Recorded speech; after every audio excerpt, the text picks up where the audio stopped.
This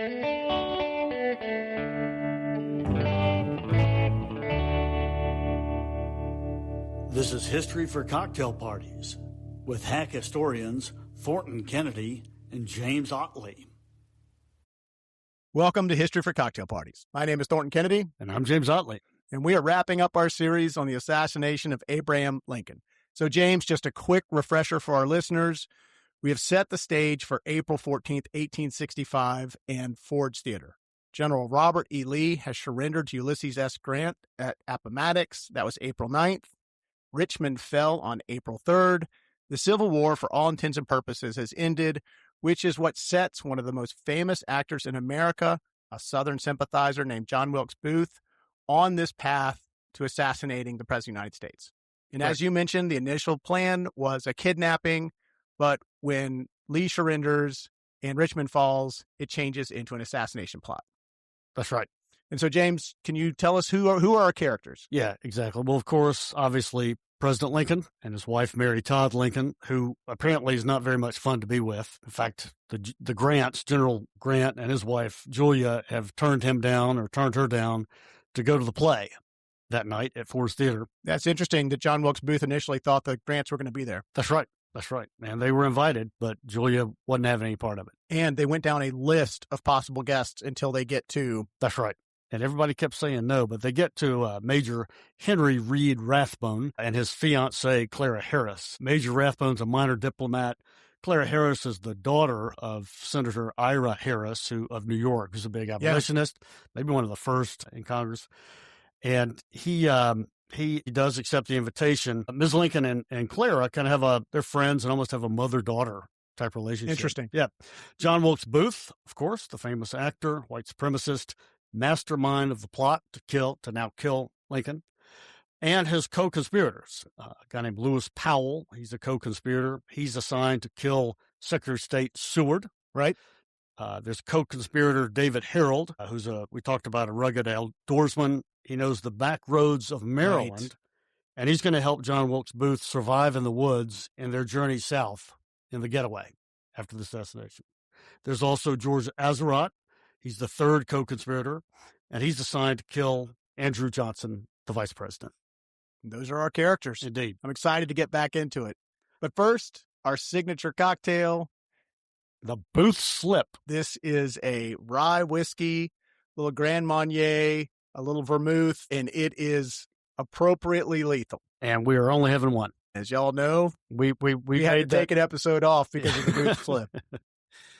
And I think it's interesting, or we should note that the Booth Slip, it should be called the Booth Get Your Spur Stuck in the American Flag and Fall. Yeah. So it's not exactly the right name, but it's close enough. I guess that was a little bit long. It works perfectly. Indeed. And a quick word about our last episode. Our sound was slightly off. We spent a little bit of time before today. More than slightly off. We've gotten it fixed, we hope. And I'm told it was my fault. So it was 100% James's fault. But hopefully this sound is coming through good on this episode. As y'all know, we're always trying to improve. Always blame it on the lawyer. That's a great advice. And I want to say a quick word about our partner Play. History is full of lessons learned. And one of the big ones is that those who don't take action get run over by those who do. Play is a full-service ad agency that helps brands find their spark or reignite it. Their team of creative, quote, players, end quote, turns bold ideas into action with smart strategy, design, and digital know-how, helping new businesses launch strong and established ones move forward with fresh energy. Ready to grow your business? Get a free marketing consultation today at goplaydesign.com. That's goplaydesign.com. Fantastic. We truly appreciate your support. Always. And now, James, let's get into episode 3, Ford's Theater. That's right. So Lincoln arrives at Ford's Theater at 8:25. The orchestra is already playing, but they stop and they play Hail to the Chief. Everybody stands and applauds. I want to talk about the presidential box or the state box where Lincoln is sitting. It's important to the story. There's only one door into the state box. On the other side of that, there's a long, narrow, unlit hallway that leads back to another door near the stairs, and this is the only way in. We talked about John Parker, who is the president's bodyguard that Right. evening. He's a drunk, kind of a ne'er-do-well, not a very good employee, as we will see. I mean, already, and we'll see even worse tonight. So he's supposed to sit in front of this outer door and make sure no one goes in or out, Right. But Parker gets thirsty or bored or whatnot. Or he's just an alcoholic and he's go drink. Exactly. He can't see the show, and so he wanders outside, leaves the president completely, fully unattended, unguarded, and he convinces one of Lincoln's footmen or a messenger to go in and get a drink with him next door. Parker is never punished for this dereliction of duty. I don't understand why. At 8:45 this evening, Booth, the show's already started, but Booth meets with his co-conspirators one last time and tells them, the murders must all take place at 10:15 exactly. He tells them also about the letter that he wrote, we talked about it last time, to the National Intelligence Service that implicates them all, just in case someone gets cold feet. Exactly, that they're in it, so they might as well go forward. And then Booth rides over to Ford's Theater, and he gets a boy who does odd jobs around there to hold his horse. Small detail of history, he's rented a horse that can't be tied up. It'll break away. And so he's got to get somebody to hold this horse the whole time. I also heard that he had his own stable at the theater. Oh, is that right? Yeah. Okay. There was like a John Wilkes Booth stable. Oh, no kidding. He could keep his... Like a reserved parking space. That's how tied into Ford's Theater he was. Yeah. He had his own stable there. Yeah. And he got, as we talked about, got his mail there as well. Got his mail there. Yeah, indeed. So he goes into the theater. I think you're going to talk about this in a little bit, but he goes through this tunnel under the stage. It's fascinating. And he knows this he knows this theater, right? He knows this theater so well. And his movements that night, and you're going to get into this, he's all over the place because he's using these little secret actor passages to get from point A to point B. So he's popping up all over the place and nervous. Yeah. Yeah. He knows this theater like the back of his hand. Yeah. Yeah. And he's performed there. Right. I think several times. So he talked to Ford that night. You've heard that he was smoking a cigar and he went over and talked to Ford and left the cigar and told him, don't let anybody touch the cigar, and walks off.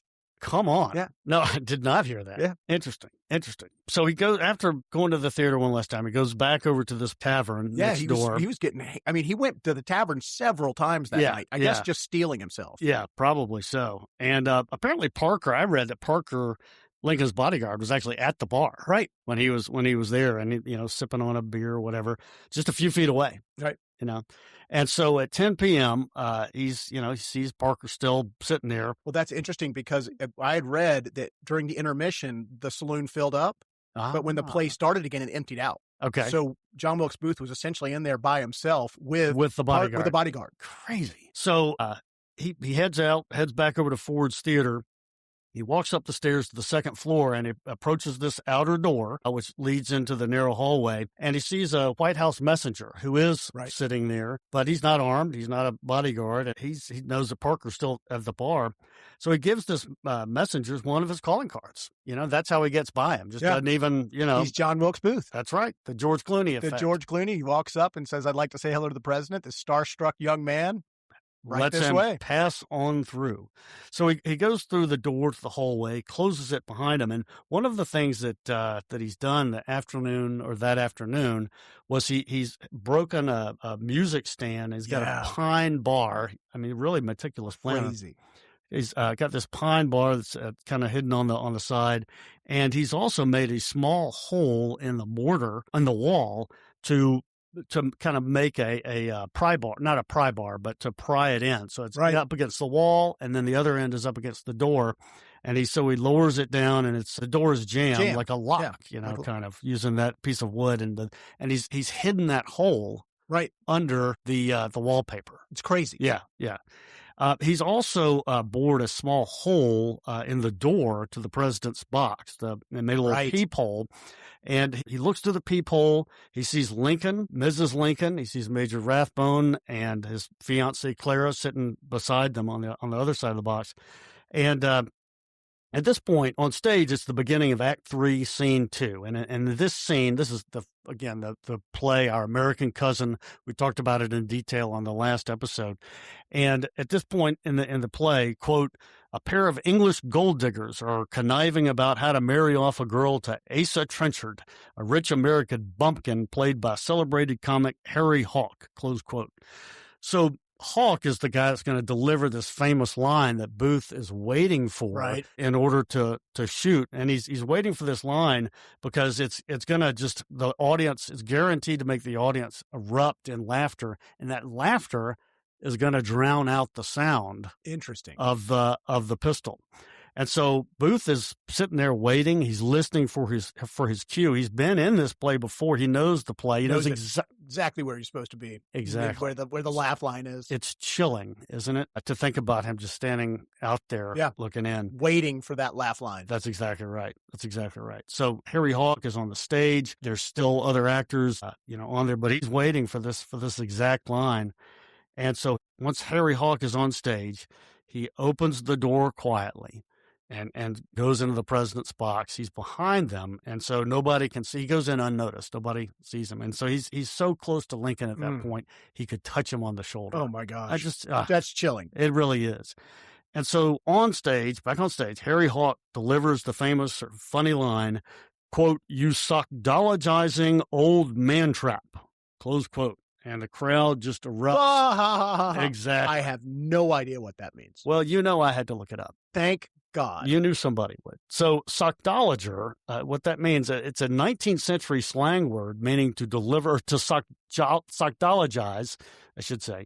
It's a 19th century American slang word used to deliver, meaning to deliver a decisive blow or make a conclusive knockout argument, basically finish the job or drop the mic. Fantastic. Yeah, I mean, it kind of fits with, he planned that, didn't he? He planned that. It's the final statement. It socks you. It hits hard. And so interestingly, Lincoln had himself made this term popular and put it into the kind of the common parlance by using it in an 1858 speech to a crowd. And really, he's the one that made it popular. And it's odd that was again kind of tied in. And just in the world of weird coincidences, I was reading this book on the Grand Canyon at the same time I was doing research for this, and there's actually a sockdologer rapid. No way. On the Colorado River in the Grand Canyon, and apparently it is one of the most violent, intimidating rapids on the river. It delivers a knockout punch, and the reason I bring it up, not just the coincidence here, is that it was named by John Wesley Powell and his crew during the first descent of the Colorado River in 1869. And you know how I love to bring in old episodes, right? So we were talking about the Panama Canal and the great explorers and the Age of Discovery. He was one of the guys that we talked about. Right. And he is the one. That's crazy. Yeah. And had one arm and somehow, made it down the Colorado. And he's the one that named sockdologer rapid. So just connecting fantastic stuff. History for cocktail parties. That's what I like to do. It's all connected. Indeed. All right. So 10:15, Hawk, delivers this humorous sockdologer line, and Booth fires his gun, the back of Lincoln's head. But at this exact second, Lincoln leans his head forward to the left to look down at the crowd. And if he had just done it 1/2 second later, the bullet would have missed him entirely. It's almost like recent history, you remember, during the recent presidential campaign. And just not even inches, millimeters, so close. Yeah, exactly. Could have cut the other way. And it was a very small gun. It was a Derringer. It was a Derringer, which is a teeny tiny little weapon. Mainly used for duels. Right. And so all part of his choreographed, trying to make it a grand play, kind of thing. So Major Rathbone vaults across the small space at Booth, and Booth slashes him, not fatally. He's got a dagger. Yep. And his plan was to kill Ulysses S. Grant. That's exactly right. And so at this point, Booth leaps from the box to the stage. The presidential box is not that far. It's right on top of it. Yeah, exactly. But his spur, as we mentioned, got caught in the American flag for the president's box. Right. And he kind of ungracefully falls onto the stage. We believe he breaks his leg at that point, and he yells out, at least, and I think you're going to contradict me on this at some point, but he yells out, "Sic semper tyrannis," which means "thus always to tyrants," which was also the state motto of Virginia. How weird. Yeah, did not know that. I think it still is, actually. And he's also purported, some say that he yelled, The South is avenged. So at this point, the audience thought this was all they think it's part of the play. Part of the show, you know? Some of them do. Yeah. Exactly. Some of them hear the screams coming from the box. Yeah. And, but one gentleman jumps up and chases him out. That's exactly right. I think it's the orchestra director. Well, actually, he stabs the orchestra director. That's right. But that's towards the door. That's right. And then a patron jumps up on stage and chases him. Was it it was a set, doesn't matter, set carpenter, guy named Jake Rittenspaw.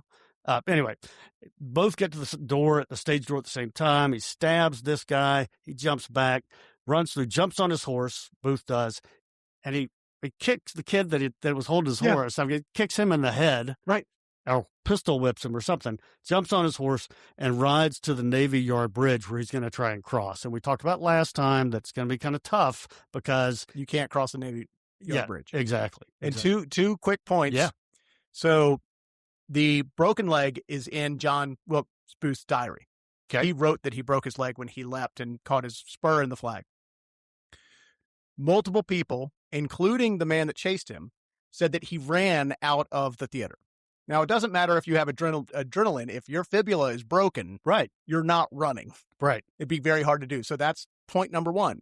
Number two. That it might have happened later, you mean? It might have happened later. Okay. Number two is that when he runs out of the theater door, he puts his left leg in the spur and swings up onto the horse as he hits the stagehand with the knife. Yeah. Okay. And that would have been a broken fibula that he swung himself up on top of the horse. An eyewitness was looking out of her window, just so happened to, and she commented that he came out and got on that horse and took off quick as lightning.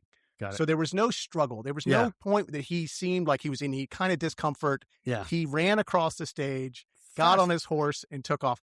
No limping or anything like that. I'm planting the seed that it is highly likely that he made that story up to make himself look better because he may have fallen off his horse when he was fleeing and broken his leg. And that wouldn't have been as glorious or whatever. It would not have been as great a story as him leaping from the balcony and breaking his leg and then fleeing into the night. God, what a great... He has a theatric flair. What a great story for a cocktail party. That's fantastic, man. That's fantastic. All right. So at the same time, 10:15, there's these other assassinations are supposed to be going on. Right. The co-conspirator, Lewis Powell, I won't get into all the details. You're welcome. Has gained access to Seward's house where he's dropping off medication. Says he is. Yeah. He said that he had to meet with Seward to show him how to administer the medication. That's how he gets by the doorman. That's right. Gets up to the top of the stairs, runs into his son. The son grows suspicious. Says that his father's sleeping, he's unavailable. The daughter walks out and says, "No, Daddy's awake." And Powell goes into action and attacks the son. And I think one of them gives away what room he's in, right? When she had come out of the room he was in. Okay. And so that tipped Powell off to where he was. Brutally attacks him. Seward is he turns in his bed. I mean, just narrowly escapes being killed. And he stabs him over and over again. But as you know, he's got a splint in his jaw, or a splint, I think. Right. He had been injured falling out of his carriage a few days prior. And that splint deflects maybe the most critical blow. It would have hit his jugular vein had that splint not been where it was. So he would have been successful in murdering Seward had Seward not fallen off his carriage a few days prior. Crazy. There is a Army sergeant guard in the room. He along with the son, the daughter, all brutally attacked, trying to protect Seward. Seward's son, Seward survives, but barely, as we talked about. And thank goodness he did, because he goes on to pursue Alaska. Right. Later on. Seward's Folly, exactly. Harold is waiting outside with the horses, and he loses his nerve. He hears all the commotion, the screaming. Well, one more thing with Powell, which is just a brutal coincidence. A messenger is coming to the house right as he's coming down the stairs, and he stabs the messenger. Oh, God. Talk about being in the wrong place at the wrong time. Yeah. You're just delivering a message. Yeah. Yeah. Not shooting them. Don't shoot the messenger. Don't shoot. You stabbed him. Stab the message. In order to get out of the way and get outside. And speaking of that house, Francis Scott Key's son, Scott Key, who wrote the Star-Spangled Banner. His son died in that same house. You're kidding. I'm not. Years earlier. Wow. When he was shot by his wife's jealous lover. What? The son. Yeah. Okay. History for cocktail parties. Yeah. Crazy. Episode down the line. Indeed. So Harold, again, he rides off. He loses his nerve. Right. He's not waiting for Powell to come out. And he makes his way to the Navy Yard Bridge to rendezvous with Booth. And that's where he heads. Powell gets away for a couple of days. We're not going to go into the details on that, but he gets away temporarily. 10:15, back to 10:15, George Azerodt. Right. Azerodt is supposed to kill Andrew Johnson. Exactly, the vice president. He's inside the Kirkwood House Hotel where Vice President Johnson resides, but he never goes up to Johnson's room. He is in the bar just getting smashed. And he wanted out 3 days ago. Right. And he wants no part in the murders. No part. He was okay with the kidnapping. Right. But when it turned into an assassination, he was not going to do it. Exactly. So 10:15 comes and goes, and Vice President Johnson doesn't know a thing. He's just peacefully sleeping, in his room. So that's what happens with those three, or those two. So 10:45, Booth makes it to the Navy Yard Bridge. It's 30 minutes after killing Lincoln, and he approaches, and the military sentry, a guy named Silas Cobb, says, "Who goes there?" And I'm told he gives his real name. Did you hear that? No, I did not. He actually said Booth. Well, maybe he's using his fame. Yeah, maybe so. And Cobb says, "Don't you know it's after 9:00 it's illegal to pass?" But the war's ended. The rule's not as strict now. Right. Obviously nobody knows about the assassination at this point, so he lets him go, and he just didn't want to deal with it. And you know the excuse that John Wilkes Booth gave him? Tell me that again. He said he was waiting for the moon to get high enough in the sky so that he could ride by the moonlight. That's right, over these dark roads. No streetlights back then. And believe it or not, Harold comes up just a few minutes later, and he lets him pass as well. Know. He let both of them go through. This is the worst guard in history. Yeah, he and Parker both kind of line up to be the worst guard for sure. But let's talk about one of our other sponsors at this point. Sterling Seacoast Pritchard is one of our partners on this show, and we're very grateful for their support. They are one of the Southeast's largest privately held insurance brokers, and quite possibly the only agency brave enough to tackle everything from construction mishaps to healthcare misadventures, logistics disasters, real estate whoopsies, and even ransom notes from hackers who apparently have never heard of two-factor authentication. When it comes to your home, your business, and all the weirdness life can throw your way, SSP has you covered, usually before you even realize you need it. For a friendly guide through, wait, that can actually happen, to, do I need a lawyer? Call 678-424-6503 or visit sspins.com. That's sspins.com. We truly appreciate your support. Absolutely. Indeed. So a little bit of a postscript on Ford's Theater. I found this kind of fascinating. So we're not going to talk about Lincoln being taken across the street and convalescing and the fact that he was so tall, they had to lay him out sideways in the bed. And let's definitely do that before I get to my postscript. Well, there was a young Army surgeon named Charles Leal who immediately gets up to the box, and they realize pretty quickly that this is a fatal blow. In fact, they don't put him in an ambulance. They think that going over the bumpy streets in a horse-drawn carriage would be catastrophic for him and would cause him great discomfort. So they basically move him to a boarding house across the street, right, in order for him to die. And he never regains consciousness, but he does have this peaceful, placid look on his face, and that's where he expires across the street. Yeah. Tragic indeed. And the word spreads pretty quickly. I mean, I think the crowds, are out in the streets, but, word is spreading. But unfortunately, not soon enough because, as we said, Booth and Harold were able to get across that bridge. Right. But real quick, kind of a postscript on Ford's Theater building, just wrapped in tragedy. Right.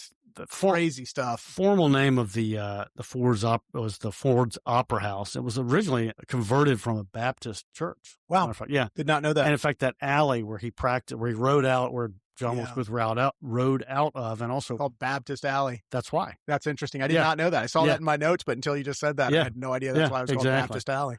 And apparently it had burned in 1862, but John Ford, rebuilt it, the theater. It was the most state-of-the-art theater in D.C. at the time. It certainly makes sense, given the passages that John Wilkes Booth uses to move back and forth. At one point, he comes into the back of the theater, and there's not enough space for him to move from one side to the other. So he goes down into this network of tunnels, which the stagehands would use to move around. And so trapdoors and Yeah. things like that. Yeah, exactly. And so Booth, I think we mentioned this, but he actually performed at Ford's Theater in mid-March, so just literally a couple of weeks before the assassination. Wow. Yeah. So Ford's Theater, it still exists today. It's survived arson, abandonment, and just all these disasters.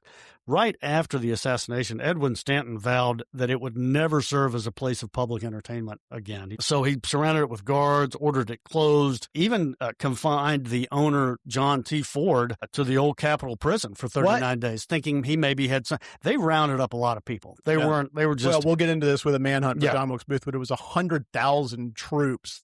So they used the full weight of the federal government. Yeah. They were asking questions later. Right, exactly. And there were 2 attempts to burn the theater down after the assassination. In July, I think. So they wanted to burn the theater down because of its history? Yes. Because of its, yeah. Yeah, exactly. And maybe they thought Ford had something to do with it. Who knows? But they, even though they surrounded the theater, they did let Ford, back into it, or to have it back. Public was outraged. They said, if you reopen this theater, we are going to kill you and, burn this thing down. So Edwin Stanton, Secretary of War. That's right. Seized the theater again. I think it was the Secretary of the War Department. Yeah, I think we need. time. I think I've said it wrong before. Yeah. But so he seized the theater again in the name of public safety. The government gutted the interior, turned it into a kind of a drab 3-floor office building. It was the Record and Pension Bureau of the War Department at that time, and they crammed the space full of clerks and files and tens and thousands of pounds of paper. So it was 1867, as I said, it was just cram-packed with all this stuff. The top floor became the floor of the Army Medical Museum, and it was a museum for the next 20 years. So even more, stuff in there, and just kind of weird. 1893, they had put too many files in there or something, and the floors collapsed, and 22 people were crushed and killed. Wow. In 1893, injured 68 people, 22 people killed. And it, just this. It's a ton of people to be working in that building. Yeah. And it's just like this curse, of this building. It was restored in 1960 to its original design. It's now a museum, but everything that you see, is reconstructed. It's not the actual original deal. Another postscript I had was on this was, again, another tragedy. Major Henry Rathbone, the one that tried to protect Lincoln, that lunged at Booth to try and save him, and his fiancée, Clara. Rathbone's mental health steadily declined over the years after the assassination, probably because of, the assassination. And he fatally stabbed Clara in 1883 during a paranoid episode, and then attempted suicide. He was declared insane, confined to an asylum for the rest of his life, and he died in 1911. Just incredibly sad. I mean, everybody involved with this situation is just, it's steeped in tragedy. It really is. Yeah, indeed. It's a crazy story. And so that concludes our series on the assassination of Abraham Lincoln. He dies the next day, April 15th at 7:22 in the morning. And now we set up what'll be another series for History for Cocktail Parties, which is The Hunt for John Wilkes Booth, which is an incredible story by its own right. So do we have it on the record that you are going to allow multiple episodes on this? We are going to allow multiple episodes on The Hunt for John Wilkes Booth. I love my details. But James, real quick, what is your takeaway? Let's go over the takeaway from the entire series. What is your favorite footnote? I never knew that it was a kidnapping plot first. I never knew that. And that's one of my takeaways. And I think I know what yours is, the coincidence with the mail. So I'm not going to take that one from you. But I think the fact that it was a kidnapping, and then also I did not know that there were 3 assassinations planned. Right. For that night. Andrew Johnson, Seward, and Abraham Lincoln. Yeah. And the one person who was not on that list, Secretary of the War Department. Apologies. Yeah. Edwin Stanton. Yeah. And that's a little foreshadowing for future episodes. Mine goes back to the lack of security around Abraham Lincoln. In today's time, it's so shocking to think about a president of the United States just riding a horse around Washington, D.C. or anywhere without any protection or bodyguards. Right. And his mindset around that. Yeah. That he needed to be a man of the people and needed to be seen out and about without having these. He didn't want to be like an emperor, I think you said. Right. And didn't think it was part of the American culture. Didn't think assassination was in their blood. And then another sort of wrinkle that ties into that, which is that kidnapping plot.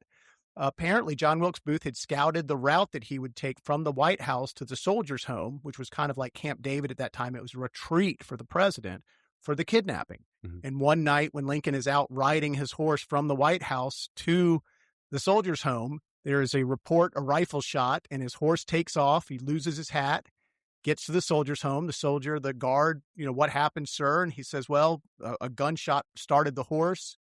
Where's your hat? Well, it fell back in the road. And when the soldiers go back down to scout the route to see what happened, they find his hat, and there is a bullet hole through the crown. Chilling. So that's one of my favorite. Yeah. Unknown. I did not know that story existed at all.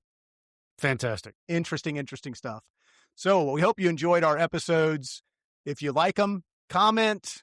We love comments. Please like, subscribe, all those good things. We really appreciate you listening. Enjoy.